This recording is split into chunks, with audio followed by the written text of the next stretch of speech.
And welcome to another edition of Two Steps Ahead Podcast.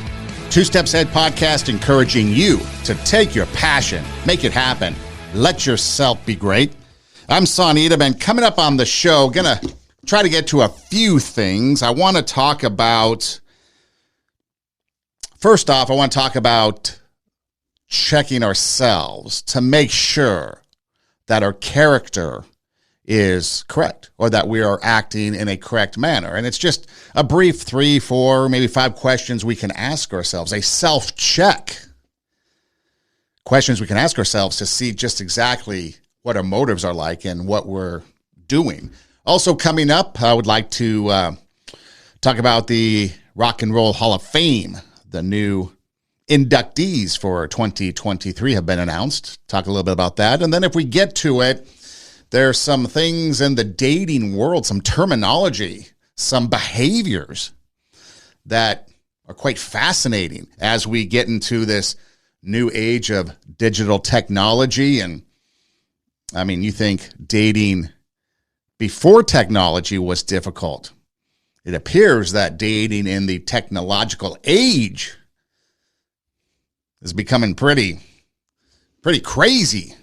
So we'll touch on that as well if we can get to it. So let's get started with, well, what is it about our character that keeps us from being the best that we can? You know, I like to talk about raising the standard, whatever it might be, but in this case, it's raising the standard on ourselves. That allows us to bring out our inner greatness. Inner greatness allows us to achieve things, to take our passion and make it happen, let ourselves be great, inspire and motivate others so that they might be able to then raise their standard, bring out their inner greatness, take their passion, make it happen, and let themselves be great. And then it becomes this proverbial snowball rolling downhill. As it picks up steam, it's getting larger and larger because it's picking up more and more snow. Well, in this case, we're picking up more and more people that are raising their standard. And pretty soon our neighborhoods, our communities, our cities are better off for it. Better place to live. And so that's what we're talking about. So here are some questions that you can ask yourselves. Check yourselves to see exactly what's going on in your life. Are you ready? Are you ready for this gut check? A lot of times when we look at ourselves and we self-critique, are we really honest about things? I mean, we'll look in the mirror at our appearances, right? We'll fix the cap, fix the shirt, do our makeup, fix our goatees and beards, make sure we look good. And so we'll look at ourselves, and from a physical appearance, we want to make sure that we look the best possible depending on what we're doing, right? If we're going out to dinner, if we're going on a first date versus maybe a 20th date, if we're going to work, if we're going to a wedding, however it is, or wherever it is, or whatever it is, we're going to try to dress appropriately, and we look in the mirror and critique ourselves to see and to make sure that we live up to those expectations, at least ourselves. You know, some people day to day will dress nicely all the time. They always dress to impress, no matter what it is. Now, I've never been somebody to sit around on a Saturday afternoon in khaki pants and a cardigan and read Home and Country magazine or something like that, right? Home and Garden magazine. No, I'm a laid-back kind of guy, and you're lucky if you find me in a pair of jeans. When I put anything black on, that's dressing up. But some people will always be dressed to the nines, as they call it. Others will dress accordingly. On a Saturday, they might be home, relaxing, and so they're in loungewear, whether it be shorts, sweats. If they're out in the yard, they're working accordingly, you know, maybe in some work pants, some grubby shoes. If they're out on the town, they dress accordingly, right? So when we look at ourselves, but when we look at ourselves from the inside, do we give ourselves the same type of treatment? Or do we cut corners? Do we give ourselves some slack? Maybe we don't hold ourselves accountable like we should. So here's some questions you can ask yourself if you want to check the quality of your character, who you are. First question you can ask yourself, am I self-righteous? Am I self-righteous in what I do, or is my righteousness, if we want to call it that, is it rooted in something else? Is it rooted in my faith? Is it rooted in my charity? Is it rooted in my love? Is it rooted in something other than myself? You know, oftentimes we look at other people and maybe we look down upon them. Maybe people look down upon us. So we ask the question, do I think that I'm better than others? And that's not to say that your talents aren't better than others. Just you as a person. What makes you any different or any better than maybe the next person? Maybe a good comparison might be you and you see someone on the streets and you look upon them and you're like, wow, they're really down in the luck. Maybe they're homeless, but I'm better than that. Or maybe you look at people at work. I'm better than them. And again, we're not talking talent, because obviously there are people that have better talents than us, people that can do things better than us. You have ball players, you have musicians, you have actors. They all do the same thing, but their skill set is better. And so they perform better, they play better, they act better. So we're not talking about talents, just how we look at other people. Do we look at them as if they're lower than us? Do I treat others less than me? This is a big one. A big one when we treat other people, or how we treat other people, will really let others know the character, the quality of our character that we have. You know, if you think of our lives as a fruit tree and we're bearing fruit, oftentimes think of the fruit of the Spirit, right? Love, joy, peace, patience, gentleness, goodness, faithfulness, and self-control. But when you take a look at the fruit that this tree, our tree of life, is bearing, is it good fruit or is it bad fruit? Is it good fruit that's going to nourish somebody and taste good? Or is it going to be something that's sour, bitter, withering on the vine? And so how we treat others is a way in which reflects who we are, really.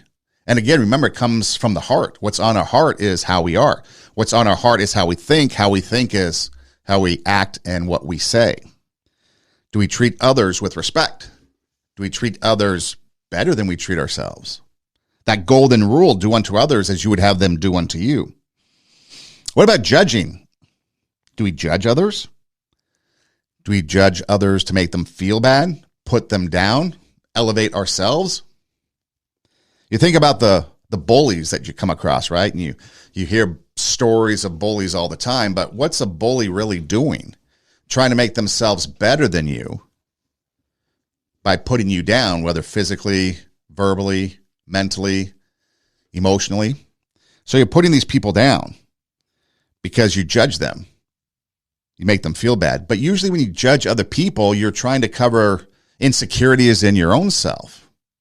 You're trying to cover up your own weaknesses, things that you can't live up to.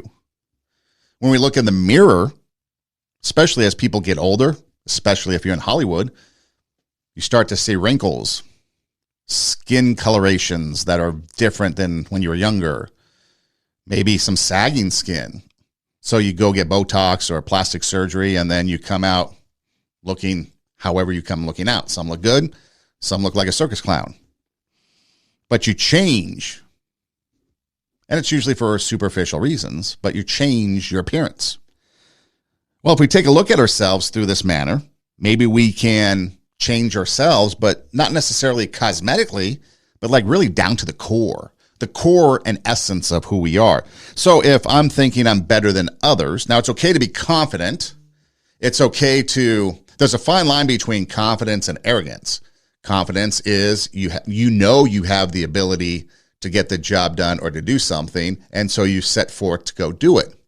Arrogance is you want other people to think that you can get the job done, and therefore you act accordingly. Now, you may be able to, but you're insecure in that, and so you need to be arrogant about it. You need to boast about it. You need to make sure that others see that, because there's some sort of inadequacy in you that you're trying to cover up.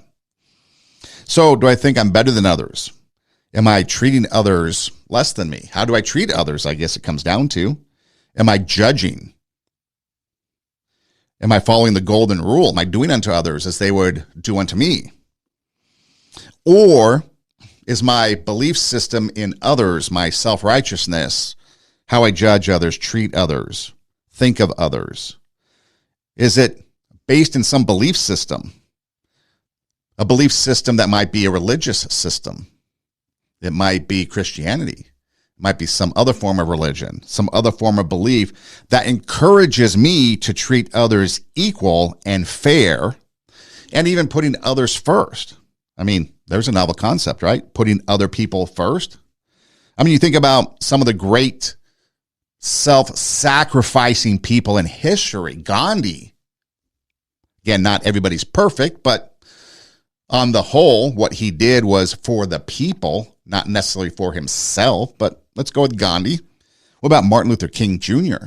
Assassinated for his beliefs, trying to bring equality amongst people. What about Mother Teresa? You ever stop to, we all know Mother Teresa. You say her name and a lot of people are going to know her. Although I do have to be careful because as I get older and I speak to younger generations, they're not in the know, I guess you can say, with some of these people that we speak of. But Mother Teresa and the work that she did, or maybe a religious figure like Jesus. The common theme across these four people is what they did wasn't necessarily for themselves. In fact, it was to serve other people, to put other people first, to make them lower than the rest of us. You can't be a Mother Teresa and do what she did without having humility, without having a heart for other people. Same with Gandhi, same with MLK. And then, of course, Jesus on a whole nother plane, being God coming down and taking on a punishment that he did not deserve, nor did he do anything for, but took it on for us. And then you look at other people today. Look at the Bill Gates of the world, the John Kerrys, the Al Gores. Politicians who have been in office for decades. What about politicians just in general? Seems like they're self-righteous. Seems like they think of themselves better than others. They treat themselves better than others. They judge others as lower. Remember Hillary Clinton, the deplorables? And now we've got MAGA Republicans. All these things are meant to put you down, make them feel better because they have inadequacies in themselves. Or just what about in general, narcissists or bullies or people that just like to play games in life. So we look at these things and we ask ourselves, am I self-righteous? Or is my righteousness rooted in something else? Maybe like faith, charity, or love. That's a good question to start off with when we check ourselves to see what it is or how our character is doing. Well, what about my behavior? Is it intentional? Is it intentionally good? Or is it intentionally bad? I mean, think about that. How purposeful are your actions? What intent do you plan on when you act a certain way, or when you approach someone, treat someone, think of someone a certain way? Are you intentionally trying to hurt them? I mean, you think about, in fact, I was talking about somebody, was it J.C. Dugard or J.C. Dugard? She was the one that was kidnapped, I think, a number of years ago, maybe 1991, or maybe back in the 1980s, and then it was discovered in the 1990s. But she was kidnapped and was held captive for a number of years, right? Or any number of people. Okay, you can think of Ted Bundy and those serial killers, Charles Manson. But they were intentionally out there trying to hurt somebody. And you look upon them and naturally we think they're bad. But then there's other people that do it subtly. Their intention is to hurt others. Maybe they go around talking bad about people, gossiping behind your back, whispering things, trying to instill doubt in coworkers, saying you can't get the job done. And then, of course, they're wanting to get that job, right? Are you intentionally doing good, going out of your way to help people? Are your motives pure and genuine, or are they self-serving? Like Mother Teresa, self-serving? Absolutely not. How can you be self-serving in that type of environment? What about Gandhi? What about any other number of people that have done things? Just what about doctors? What about police? I mean, there's some people that are still good people in those professions.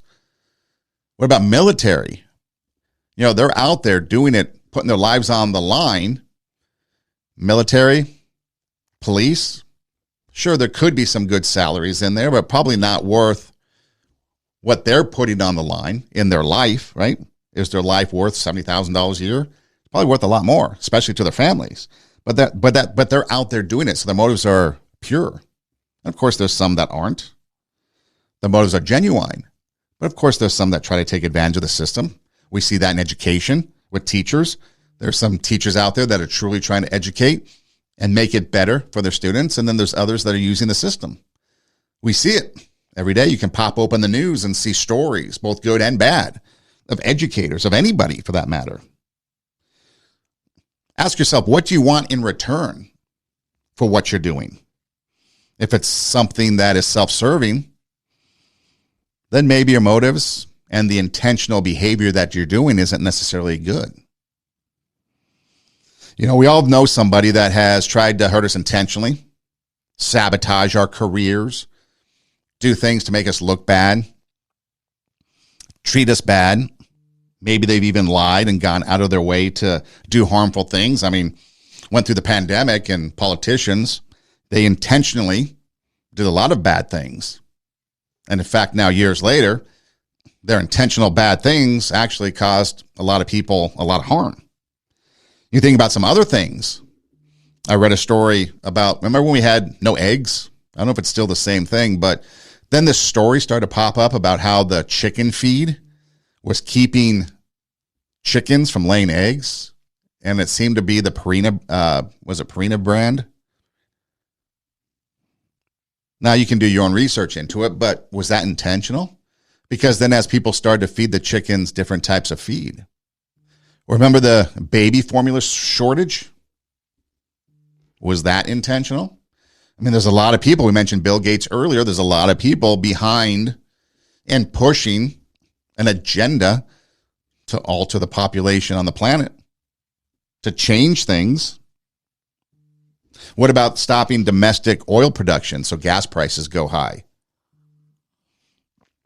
Because if gas prices go high, then maybe people want electric vehicles. Or what about something more close to home? People exclude you from parties, exclude you from family events, and then post those pictures on social media, hoping that you see it, make you feel bad, not including you into it, right? So again, you have to ask yourself, is your behavior intentional? Whether it's good or bad, is it intentional? What's the purpose? What's your motives? What's your intention? What do you want in return? Most of the time, if you're doing something for good, you don't really want anything in return, right? You just want to do it and have at it. But if you want the accolades, then perhaps your motives are self-serving. Maybe you're self-righteous. Again, these are just some questions that we ask ourselves to check what our character is like. You know, a self-critique of our character. Oftentimes we have to do these self-critiques or, you know, take these surveys, judging ourselves on our work performances, you know. And so, again, in life, sometimes it's good to do that. And these might be some questions. Again, the first one was, am I self-righteous? Or is my righteousness rooted in something else? The second one, is my behavior intentional, whether that be good or bad? How about this one? Am I judging others? Holding a grudge? Forgiving others? Okay, we all know that we judge, okay? It's from the superficial, the way they look, the clothes they wear, the friends they have, a little bit more serious, the religious beliefs, or maybe even their political beliefs. You know, we've talked about forgiveness before on the show, but again, forgiveness is letting go of the wrong that someone else has done to you so that you, yourself, me, myself, we can heal and move on, okay? Forgiveness isn't necessarily about the other person, because you can forgive the other person, but that doesn't mean you forget, nor do you have to trust them again. But if we hold a grudge, that's going to eat away at us. wanting revenge, being mad. Okay, that's all upsetting to the soul. And when our soul is upset, then our essence starts to become destroyed.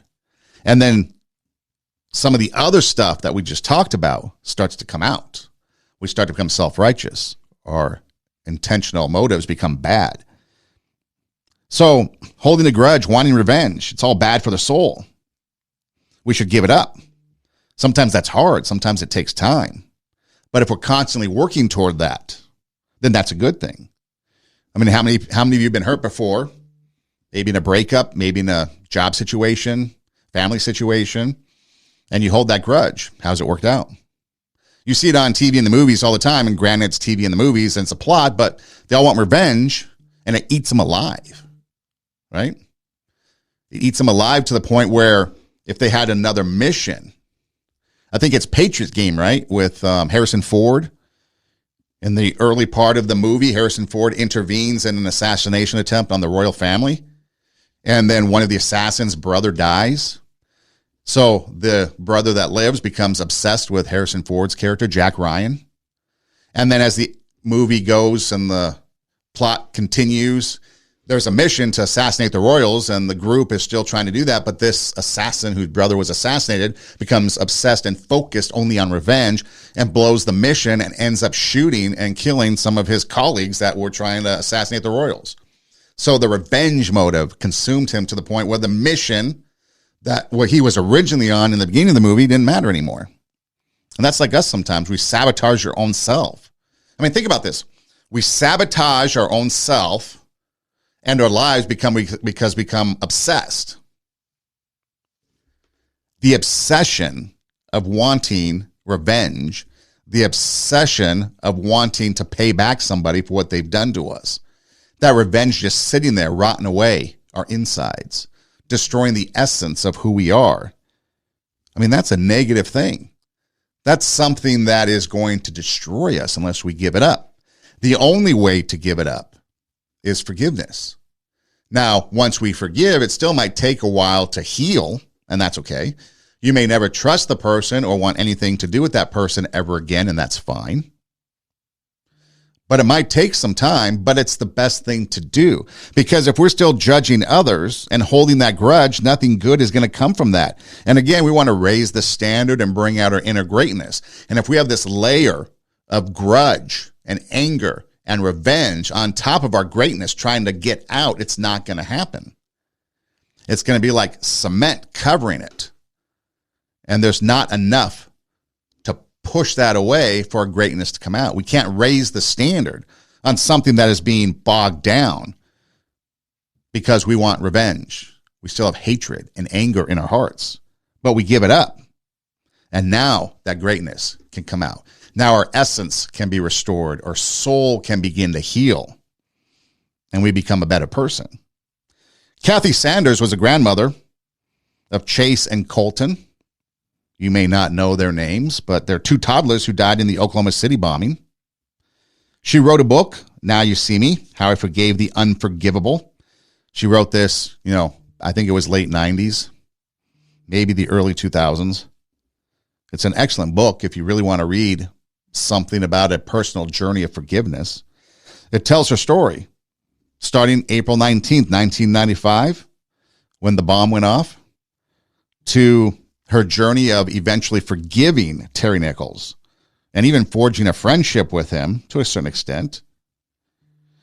And through this, you see, because I guess the quest started out with why. We all want to know why. Someone dies, why? Why? That's always the question. We never know. We never have closure on that. There's never a conclusion on that. But through this process, she began to forgive, and the why no longer mattered. The why no longer mattered. Of course, she still believes that punishment should happen and that he belongs in jail. But her forgiveness set free her bitterness, her anger, her hatred, her vengeance, which all was destroying her soul. And there's many other stories out there like that, but it's something that you should check out. I remember going to the Oklahoma City bombing site, and you see all those chairs, and then the little chairs for the kids. And you sit there in silence and you think about all that took place, all the lives that were destroyed that day, all the sadness, and then all the anger, all the hatred that took place. Probably a lot of people want revenge too, right? I mean, the act itself, Timothy McVeigh was acting out of revenge because of what happened at Waco. And that's probably a good analogy. I mean, think about what happened at Waco, Texas. The government going in and doing what they did. Now, you can be the judge of whether it was good or not, but what happened, happened. Timothy McVeigh sees it, and then he plots his revenge because he was angered by it. And instead of just letting it go, Oklahoma City bombing happened. We're kind of like that Timothy McVeigh. Things happen to us, okay? We don't like what we see. But are we going to go then blow up the rest of our lives and maybe the lives of other people too because we can't let go of that anger? If you ever get the opportunity to go see it, I recommend it. And then there's offense, and people still have their pictures up there. And Chase and Colton, their picture is still up there these many years later. And it really does make you step back and really be grateful for the things that we have and, well, put our pettiness into perspective. And maybe some of what we're talking about really stems from pettiness. Maybe there are some sincere things that we're dealing with. But then also maybe some of it's pettiness. And then the final question would be, am I serving others or my own interest? You know, society is filled with self-serving agendas. People that only want to take care of themselves. Are you one of them? Am I one of them? There's a saying, comes from the Bible. I believe Jesus said it. Whoever wants to become great among you must be your servant. Meaning that great leaders are those who serve the people under them. Now, you're not subservient to them, but you serve them. Today, the leaders, it's all about the masses, treating them as kings. Politicians, celebrities, athletes, educators, businessmen, priests, religious people. The mantra is, I'm better than you, so treat me accordingly. And we definitely saw that during the pandemic, right? We see it in the legal system. We see it in families, in our social circles. We should be building other people up, helping each other, serving each other in a gracious manner. And then when we receive these same services, we're being gracious. We're helping. We're being thankful to be able to help, to provide opportunity to help somebody else out. Okay? So we do that, but if someone does it to us, no matter what the situation should be, there should be a gratitude, gratefulness, maybe some humility that someone is actually helping me. Appreciate the goodness that they're doing. You can ask yourself this question. If you want to know the motives of someone, just ask these questions. What purpose does it serve? Who's benefiting from it? And why are they doing this? If you can answer all three of those questions, then you probably have a good understanding of why they're doing it. And it could be good or bad. What's the purpose? They're just being kind. Who's benefiting it from it? Well, they're helping me, so I am. Why are they doing it? Because they saw that I was down on my luck or needed help? Whatever the case may be. Versus, what purpose does this serve? Well, they've got an agenda. Maybe it's wanting to do away with guns. So they say we need to save the kids and do away with guns. Well, who's benefiting from it? Well, maybe legal owners of guns, because obviously criminals don't follow the law. We know that. And why are they doing this? Because maybe they have a further agenda that if they disarm the citizenry, then they can push their more liberal agenda on people. Because you go back to guns, they say they want to save it for the kids, or they want to get rid of guns to save kids. But then again, they're pro-abortion, pro-puberty blockers, pro-gender mutilations, pro-nothing kids. That's all serving their own purpose. So if you answer those questions, that will let you know the motives behind the actions that someone is doing. And if it's a self-serving agenda, or if it's something that is genuine and real. So ask yourself these questions. Self-check. And you can see what your character is. Self-evaluation. Am I self-righteous, or is my righteousness rooted in something else, like maybe faith, charity, love? Is my behavior intentional, whether good or bad? Especially if it's bad, is it intentionally bad at what I'm doing? Or am I trying to be good with it? Because intentional equals motives. Motives equals what's on the heart. Am I judging others? Am I holding the grudge, or have I forgiven others? And am I serving my own interest, or am I serving the interest of others? And again, if you can answer those questions, or I guess you could say how you answer those questions, will determine exactly what type of character you have. And then maybe you have to adjust accordingly, or maybe you're doing all right. So when you think of the Hall of Fame, any Hall of Fame, you probably think greatest ever, right? Well, you think of the Hall of Fame for baseball, maybe names like Babe Ruth, Jackie Robinson, Lou Gehrig, Mickey Mantle, Nolan Ryan, 7 no-hitters, Hank Aaron, 715th home run, broke Babe Ruth's long-standing home run record, went on to hit 755. Maybe in the NBA, you say names like Michael Jordan, Kobe Bryant, Larry Bird, Bill Russell, Wilt Chamberlain, Hall of Fame, right? NFL, maybe Tom Brady. We all know he will be in the Hall of Fame, but his name is synonymous with greatness of greatness, right? GOAT, greatest of all time. Dan Marino, Emmitt Smith, Terry Bradshaw, Reggie White, Walter Payton, Barry Sanders. And then how about some people that might be considered really, really good, but aren't in the Hall of Fame yet, and maybe or maybe not? Are they worthy of it? I mean, one of my personal favorites, Joe Mauer, Minnesota Twins. You know, went from catcher to first base. A lot of people thought if he stayed behind the plate, he would be a definite Hall of Famer. But at first base, is he? Well, let the experts debate that. But somebody who's right there on the cusp. Excellent player, but did he really put up the numbers? And did he really do the things that he needed to do to get in? Tommy John, the surgery is named after him. Excellent pitcher. Not in the Hall of Fame. Andy Pettitte, Todd Helton, Lou Whitaker. In the NFL, names like L.C. Greenwood, Hines Ward, Roger Craig, Torrey Holt, wide receiver of the Rams in the 90s. I think Torrey Holt was named to the all-decade team of the 90s, not in the Hall of Fame. And if you think of Hall of Fame and you think of all the different ballots, especially in baseball, you can go on the Hall of Fame, like, you know, ballot after ballot after ballot, not make it. And at some point, you can still make it. Is it something that should be a first ballot? Is it something that should be, oh, yes, automatically Hall of Fame? Or if you don't make first, second, third ballot, should you still be on it? I mean, there's some people that have been on Hall of Fame ballots, but didn't quite make the cut. And they just sit right below the cut, but they're on there all the time. 10 years from now, does that make them Hall of Fame worthy? Or is it either now or never? Well, the Rock and Roll Hall of Fame, which has had 365 inductees since 1986, came out with their list of the class of 2023. Now, for performers, the Rock and Roll Hall of Fame criteria states artists who have created music whose originality, impact, and influence has changed the course of rock and roll. Well, I think changing the course of rock and roll in today's day and age might be a little bit harder because there's been a lot out there already.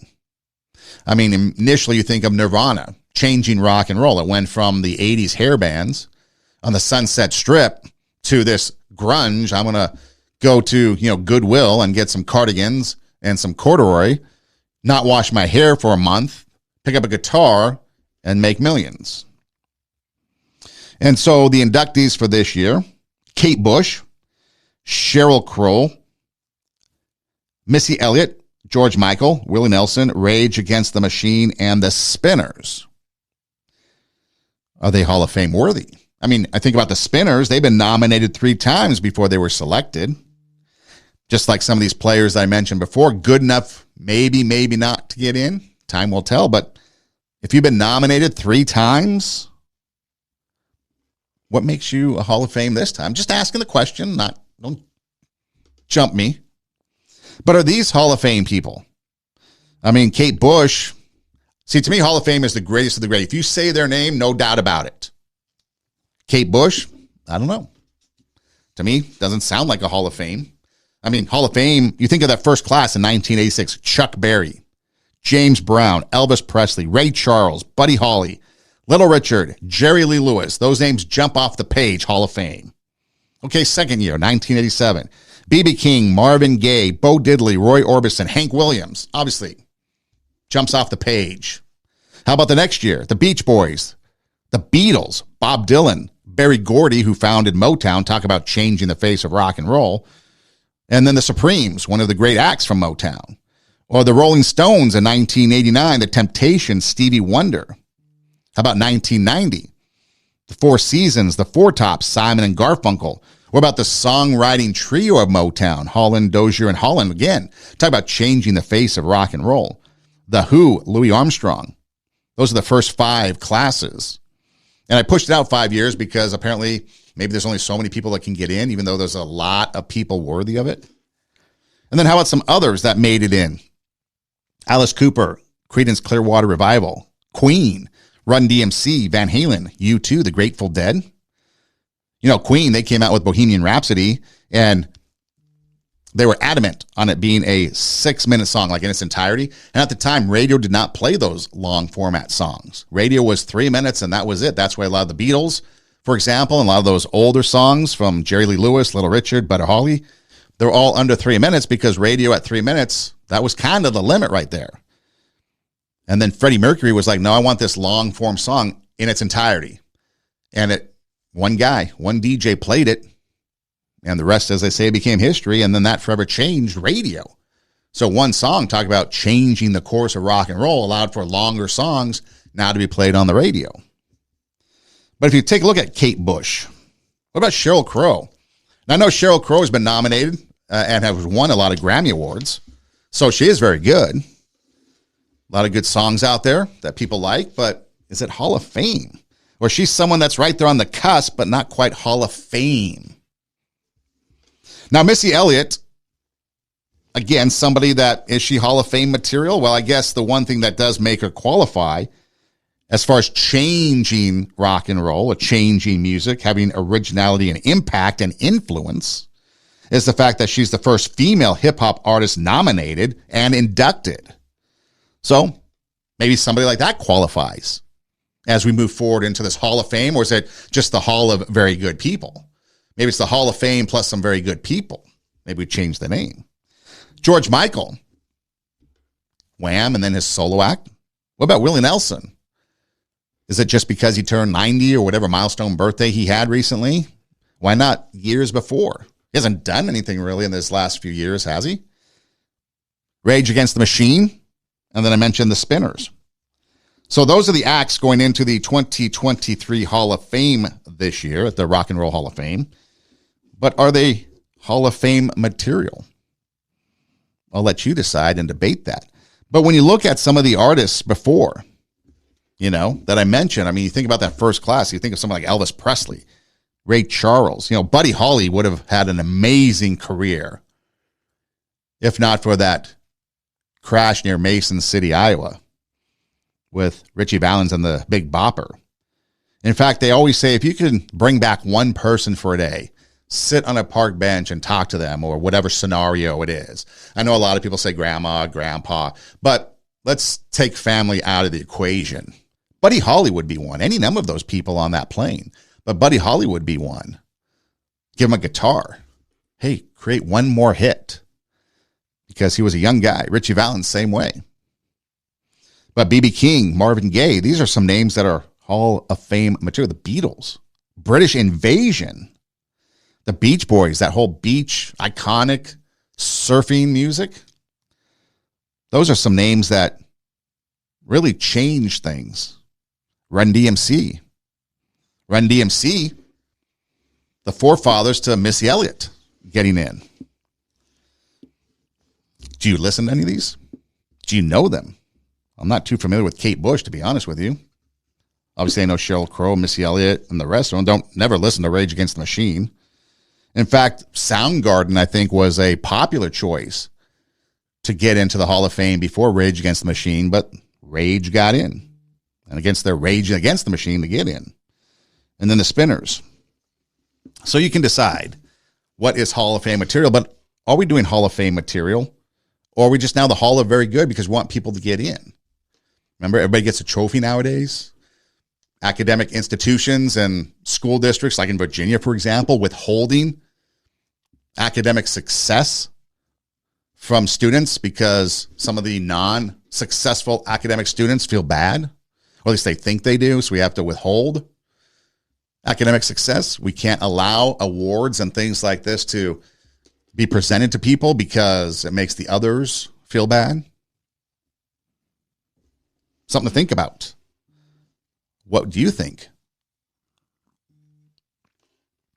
Hey, so how's your dating life?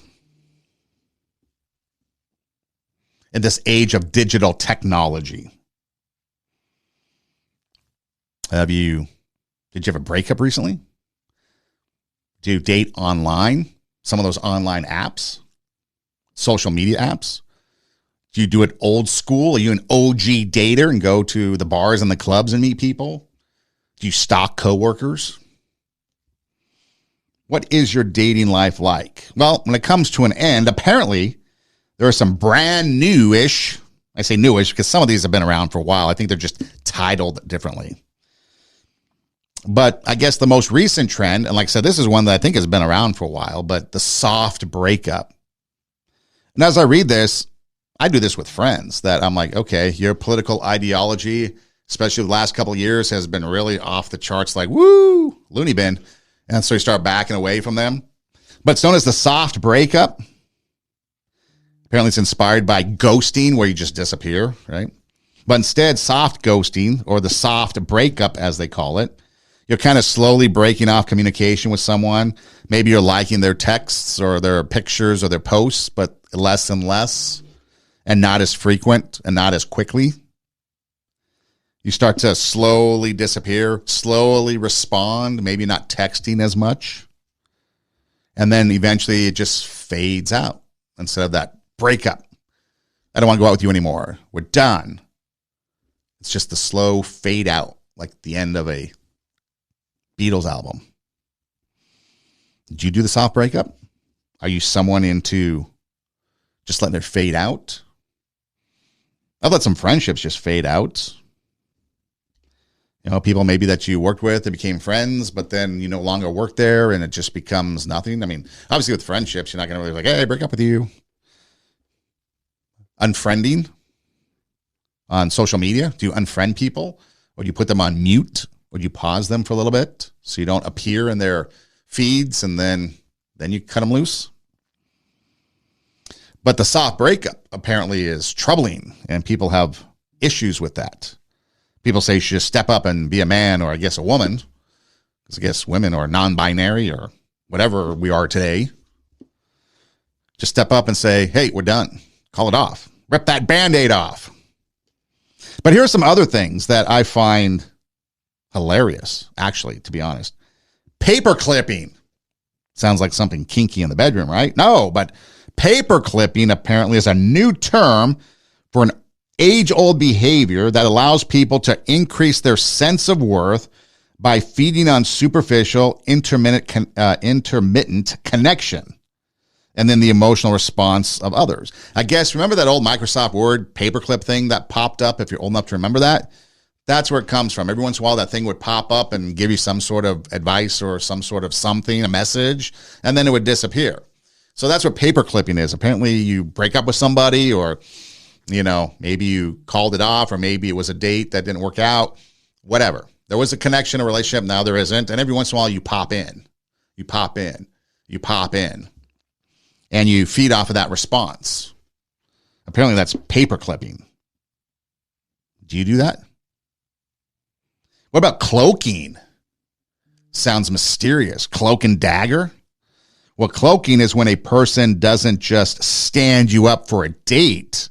No.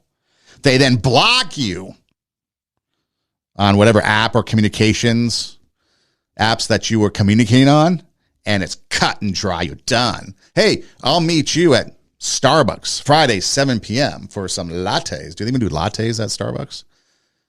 I'll meet you at the gourmet coffee shop for some tea and crumpets. And then the next thing you know, where are they? Where are they? And then you go to text them or look for them. Gone. Not only have you been ghosted, you've been cloaked.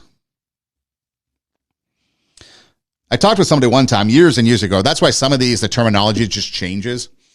But this one gal was telling me, she's an older lady. She would meet people online.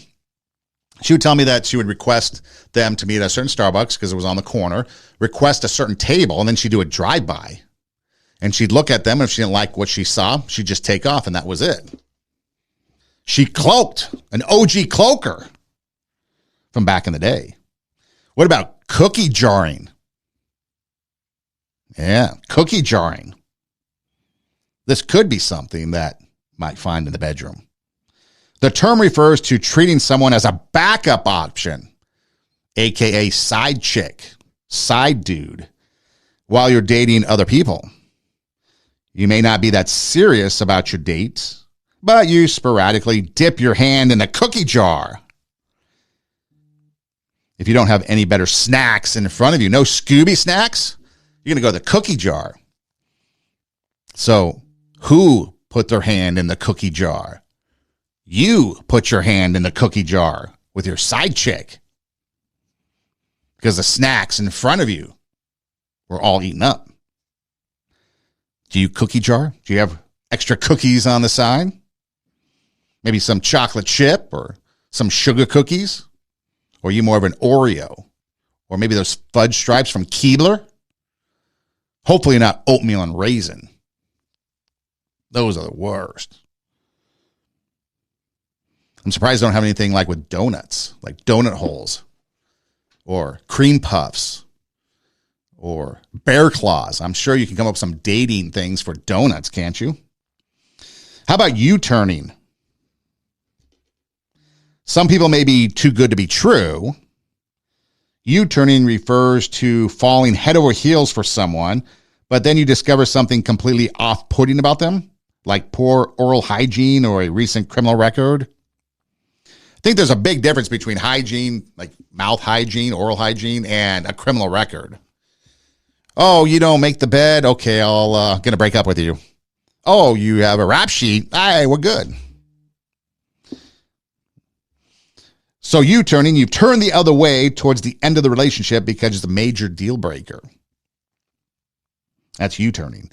So are you one that does the soft breakup, the soft ghosting, where you just eventually fade into non-existence? Do you paperclip, where you break up with somebody, then occasionally pop in, see how they're doing, get a response, and then disappear again? Do you cloak?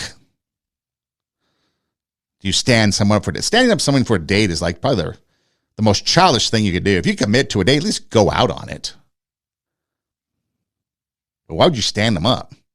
Why'd you stand them up? Just call them. Tell them you can't make it. Even if it's the last minute. Yeah, I'm sorry, I can't make it. And then if they yell and scream, say, hey, at least I didn't cloak you. Then you can tell them to cloak off. Blocking? I understand why people block, but again, I really don't. Cookie jarring. Get your side chick, your side dude. Snacks in front of you aren't very good, or maybe they're non-existent at the moment. So you go to the cookie jar, dip your hand in, and pull out something warm and gooey. Or maybe you decide you like somebody, but hey, there's a bad habit, and so peace out. And then my favorite, which, pocketing. Things are going so well, and you're getting so serious between you and your better half, but they still, and I guess this is pocketing, I guess, is more women looking to men, that relationship that way, because the relationship is going so well, and it's getting so serious, but he still hasn't introduced you to mom. Well, wouldn't that be the monster-in-law? The potential monster-in-law? His mom? Well, if that's the case and he won't introduce you to mom, you've been pocketed. What if that's back-pocketed? The quote goes from somebody that's been pocketed. He knows he's never really going to get serious with that person. It's just a fun relationship. He doesn't see her as a future wife. And why get friends and family involved? You've been pocketed. Remember the 80s? Those pants with all those zipper pockets up and down your legs? I guess you could pocket multiple people in those pants. So those are some modern day terminology of dating things that go on. Do you suffer from that? Or are you someone that's a little bit more adultish that will just be straight up, hey, this is the situation? Or do you just let it fade out? Or any number of things? Or do you have your own terminology of things that you do? But if you do get into a breakup, here's some things that may or may not help. And of course, the first thing is express your emotions, because the grieving process, in fact, that's what it is. It's a grieving process, can go through ups and downs. You could experience sadness at one moment, then you're pissed off the next, and then maybe it's a sigh of relief that it's over, but you go through, and then you're shocked, and then you're in denial. You have some pain. You feel betrayed, embarrassed. Hey, where's Johnny? Oh, we broke up. Where's Sally? Oh, we broke up. It's embarrassing. Didn't work out.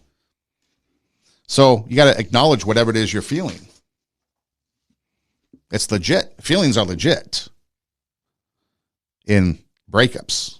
I guess I need to qualify that now, because feelings aren't always legit. You just got to work your way through those feelings. Got to start finding yourself again. You know, a lot of times you have certain songs that you listen together, your song. This, hey, our song is on the radio, right? Maybe there's living arrangements that you have to deal with, because now you have to move out, go to different places. So there's a lot to deal with. So once you acknowledge the feelings are real, and then maybe you talk to somebody. Maybe it's a therapist. Maybe it's some friends. You know, we always talk about having that close-knit social circle, you know, those people that you can really trust that are there for you to give you that truth, that real-life truth, good or bad. So maybe go talk to that support group, your friends. Maybe a therapist. Maybe a counselor, like a dating advice counselor, if there's even a legit one. Maybe a priest or someone like that. One thing that's advised that I read is to stay socially active. Don't go secluding yourself in the bedroom with a box of Oreos and your pillow and your stuffed animal playing Barry Manilow songs. Not good. But stay social. Stay socially active. Go out with your friends. Do things. Push through that is what it says, because that'll help you with the recovery process. Don't isolate yourself during this delicate time. The closest you can keep your friends, obviously you want some space, but the closest you can keep with them, you can still vent and talk and feel that support and that love that you need, but then they'll also give you some distance. Obviously, you might have to rearrange your living situation. That's why you should probably never live with somebody until you get married, but that's a conversation for another time, because marriage is a whole different thing. Long term, we always talk about it's not a sprint, it's a marathon, right? And maybe there's no one answer, one size fits all. So focus on long-term recovery, because it might take a couple of years. I remember one time I walked into a bar in Glendale, and the bartender was there, and we were swapping stories, and she was telling me that she had a breakup, and it took her like 2 to 3 years to get over it. I was like, 2 to 3 years? Goodness grief. I was like, wow, speechless. But yeah, I can see that. Might take a couple of years to truly get over somebody long term. And then you got to make sure that you check your mental health. You know, grief is a process, doesn't have a timeline. So those people around you that are telling you, hey, it's been a number of years or a number of time, or time has passed, get over it. Well, grief does not have a timeline. That's why you need those people around you that are going to support you and make you realize that this is the truth, and we need to move towards that truth. The breakup happened, it's over. We need to move toward that, but still give you the time, space, and distance and support to walk that journey with you. Allow yourself to heal in the process. Allow the process of life to take place. But also, if you are secluded in your bedroom, it's going to take a whole lot longer and probably get a lot more evil or dark. Dark's the word I'm looking for. Or if you stay social and kind of go out with your friends, or just kind of try to live life as much as possible, probably going to be a little bit easier. Take care of yourself. Got to reestablish trust at some point, and then eventually you'll get back into a new relationship. And once you get back into that new relationship, then things might be different. So whether it's a breakup is one-sided, mutual, whatever the case may be, you were pocketed, you were pickpocketed, you were cookie jarred, you were bear clawed, you were gumballed, whatever the case may be, it's going to be a process. It's going to take time. It's going to be stressful. There's going to be sadness. There's going to be an array of emotions. Just acknowledge them. But know, so you acknowledge them, the emotions are real. Try to find that support group around you to help you push through. Stay active. Begin to rebuild your life as much as you can. But know that eventually, because we've all been there, we've all gone through it, eventually you'll find somebody else, or eventually you'll get over it, and eventually you heal and life moves on. And then you realize there's so much more out there. Why do I need to be still focused on this thing in the past? Life's a journey, not a destination. And if we enjoy the ride, the good, the bad, the ugly, but we focus on the good, and we get that support group around us, we get those people that are going to be there for us, they're going to speak truth to us, even when we don't want to hear the truth. They're going to be good, positive influences. They're going to be the ones whose motives are pure. Like in the beginning when we talked about that gut check. They're the ones that aren't going to judge you, but they're going to be there for you. They're there for your best interests. They don't have a personal agenda. They're not self-righteous and judging you. Their behavior is intentional, even though you might think it's bad because they're speaking truth to you and you don't want to hear that right now. But they know that eventually this is good for you, so they want to continue to push you to get over that breakup. 2 Steps Ahead Podcast is the name of this show. I am Son Edom. Always encouraging you to raise the standard so you can bring out your inner greatness. And when I mean raise the standard of life. Don't just settle for life being a certain way. Make it better for yourself, one way or another, through education, through learning a trade, a skill, through better relationships, whatever it is. Raise that standard in your life. By doing so, your inner greatness can come out. Then you can take your passion, you can make it happen, and let yourself be great. Then you can be an inspiration to others and motivate them to raise their standard, to bring out their inner greatness. And then the cycle repeats, and now we've got some positive things happening in our communities, in our neighborhoods, in our families, in our social circles, and things start to get better. Check out our website, radiowarp.com. That's radio, W-A-R-P, radiowarp.com. There's all kinds of things there. You can click the Listen Live button and listen to some great music. You also got some other podcasts that you can hear periodically throughout the day, throughout the entire week. Comes on pretty frequently along with the music. You can click on our logo, the 2 Steps Ahead Podcast logo, and our shows pop up either in the video form that takes you to our Rumble page, or on the SoundCloud account, which is an orange bar across the page that takes us to the audio version. That one you can actually download and take the episodes with you on the go. You can listen pretty much anywhere you listen to podcasts: Spotify, Apple Podcasts, Google Podcasts, iHeartMedia. You can also just internet search TWO, 2 Steps Ahead Podcast. We pop up. Hey Siri, hey Google, hey Alexa, play TWO, 2 Steps Ahead Podcast, and we pop up. So we're pretty easy to find. Our Instagram, TWO, 2 Steps Ahead Podcast, same on Facebook. And then our email, TWO, 2 Steps Ahead Podcast at gmail.com. So you can find us pretty much anywhere and everywhere using TWO, 2 Steps Ahead Podcast. And there we are. Hey, thanks for listening.